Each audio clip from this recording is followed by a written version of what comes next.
Très souvent, les femmes dans le milieu de la boxe, c'était celles qui portaient les pancartes entre les rounds, mais ce n'était pas celles qui combattaient.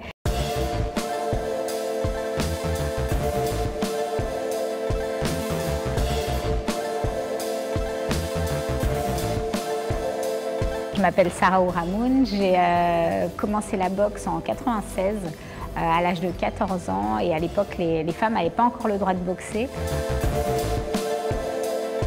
J'ai été 10 fois championne de France, 3 fois championne d'Europe, championne du monde, et j'ai arrêté ma carrière 20 ans, presque 20 ans après, en 2016, aux Jeux de Rio, où j'ai décroché une médaille d'argent. Quand j'ai commencé, ce qui m'a motivée, c'était le fait que ce soit vraiment un sport complet. J'avais l'impression de travailler vraiment à tous les niveaux, enfin, au niveau du corps, où je sentais que je devenais beaucoup plus endurante, beaucoup plus forte, beaucoup plus rapide, mais aussi au niveau de la tête, parce que le fait de monter sur un ring, ça me donnait confiance. Mais ma mère a eu très peur, parce que pour elle, la boxe, c'était pas tout ça. C'était pas de la stratégie, c'était pas du mental, c'était pas du physique, c'était Rocky.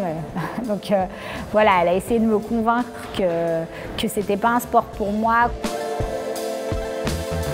C'est vrai que toute ma carrière, j'ai eu l'impression de devoir me battre pour me faire ma place. Très vite, on est venu me voir en me disant « Écoute, c'est un sport difficile, tu ferais mieux d'aller faire de la danse ou du basket, il y a un club juste à côté. » Et je me souviens qu'en arrivant sur le ring, quelqu'un a crié « Retourne dans ta cuisine ». Il faut savoir que dans certains pays, la Suède, la Hongrie, les femmes boxaient depuis 1939.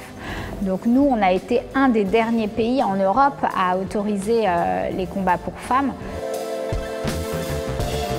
Le vrai exploit, ça a été de pouvoir me qualifier pour les Jeux Olympiques à l'âge de 34 ans et en étant maman alors que personne ne voulait y croire.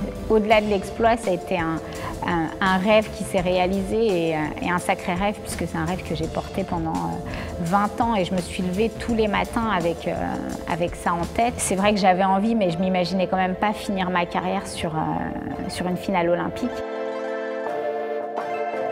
L'envie, c'est surtout de démocratiser le sport et de faire en sorte que dans les territoires et notamment dans les quartiers politiques de la ville, il y ait un peu plus de sport et que le sport soit utilisé vraiment comme un outil d'insertion sociale et professionnelle, mais aussi un outil de développement personnel.